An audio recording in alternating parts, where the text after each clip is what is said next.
பிள்ளைகளுக்கு பிடிக்காது. காலேஜ் போறாங்க, பிரின்சிபல் அவங்க டீன்னா ரொம்ப ஸ்ட்ரிக்ட் அப்படின்னு அவங்களுக்கு நினைச்சாது பிடிக்காது. வேலைக்கு போறாங்க,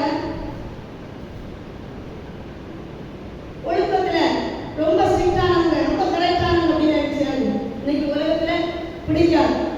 இயேசுகிட்ட நிறைய பேர் வந்தாங்க. எதுக்காக வந்தாங்கன்னா கொஞ்ச பேர் தெய்வீகம், அதாவது விடுதலை, அவருடைய வாழ்க்கையில பிரச்சனை, சமாதானம் இல்லை, சந்தோஷம் இல்லை, ஒரு விடுதலைக்காக வந்தாங்க.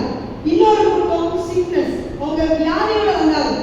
சுகம் தந்துட மாட்டாரா ஏசப்பா, எனக்கு வந்து வியாதிகள், இந்த பலவீனத்துல இருந்து எனக்கு ஒரு சுகம் தந்துட மாட்டாரா அப்படின்னு சொல்லி வந்தாங்க.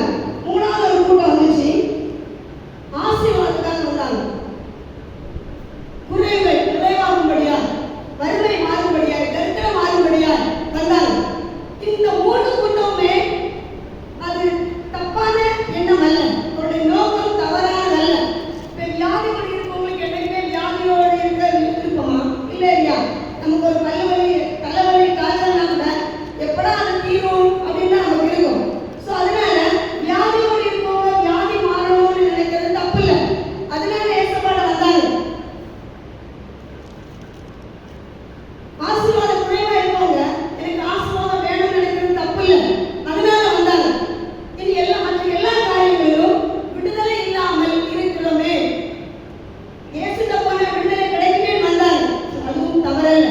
ஆனா இயேசுட்ட வந்த பிறகு என்ன செய்ய வேண்டும்? ஒரு மனிதன் ஆவிக்குரிய வாழ்க்கையிலே வளர வேண்டும்.